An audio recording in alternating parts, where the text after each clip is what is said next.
টাকাগুলো নিশ্চিত করুক। আমাদের কষ্টার্জিত টাকা, আমাদের কষ্টার্জিত অনেক পরিশ্রমের টাকা। আজকে এই টাকার অভাবে অনেকের বিয়ে বন্ধ হয়ে আছে, আজকে অনেকের চিকিৎসা বন্ধ হয়ে আছে, আজকে আমরা অনেক মানবেতর জীবনযাপন করতেছি। আজকে আমাদের বাচ্চাদের স্কুলে ভর্তি করতে পারতেছি না। আজকে এই দুঃসময়ে আমরা একটা বিপদের মধ্যে আছি। আমরা চাই অতি সন্নিকটে আমাদের টাকাগুলো কীভাবে সরকারিভাবে বাংলাদেশ ব্যাংকের মাধ্যমে আমাদেরকে ফেরত দিবেন।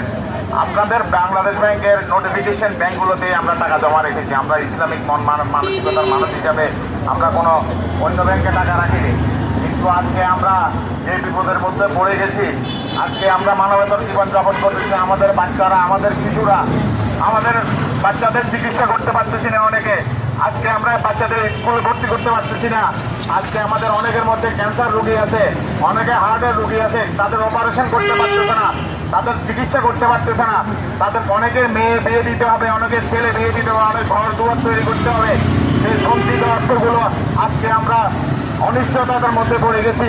তাই আমরা শান্তিপূর্ণ একটা মানববন্ধনের মাধ্যমে আজকে আপত্তি করতেছি যে আজকে সরকারের কাছে আমরা সরকারের দৃষ্টি আকর্ষণ করতেছি। বাংলাদেশ ব্যাংক, গভর্নর সাহেব এবং বাংলাদেশের অর্থ উপদেষ্টা সাহেব এবং বাংলাদেশ সরকারের প্রতি আমাদের অকুল আবেদন, আমাদের টাকাগুলো আপনারা কীভাবে ফেরত দিবেন, একটা নোটিফিকেশনের মাধ্যমে আমাদের টাকাগুলো দয়া করে আমাদেরকে ফেরত দেওয়ার ব্যবস্থা করে দিন।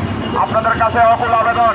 আমরা নিরীহ 75 লক্ষ গ্রাহক, আমরা আমাদের এক এক পরিবারে যদি 5 জন করে থাকে, আমাদের 3.5 কোটি থেকে 4 কোটি লোক আজকে আমরা দিশা অবস্থায় আছি। আমাদের কোনো দিশা নাই। আমরা আজকে রাস্তায় পথে বসে ব্যাংকে টাকা জমা রেখে আজকে রাস্তায় নামতে হয়েছে আমাদেরকে। আমরা কখনো এই দিনটি চিন্তা করি নাই। আপনাদের কাছে অকুল আবেদন, আমাদেরকে আল্লাহর রহস্তে আপনাদের কাছে বিনীত আবেদন, আমাদের টাকাগুলো আমাদেরকে কীভাবে ফেরত দিবেন একটা নিশ্চিত একটা নোটিফিকেশনের মাধ্যমে। আমরা মৌখিক কোনো ধারণার উপরে আপনাদের মৌখিক চিন্তাগুলো, আজকে আপনাদের মৌখিক চিন্তা ধারণাগুলো বিফলে গেছে। নভেম্বরের প্রথম সপ্তাহ থেকে শুরু করে আজকে ডিসেম্বরের 3য় সপ্তাহ চলমান, আজকে পর্যন্ত ব্যাংক থেকে আমরা 10টা পয়সা পাইনি।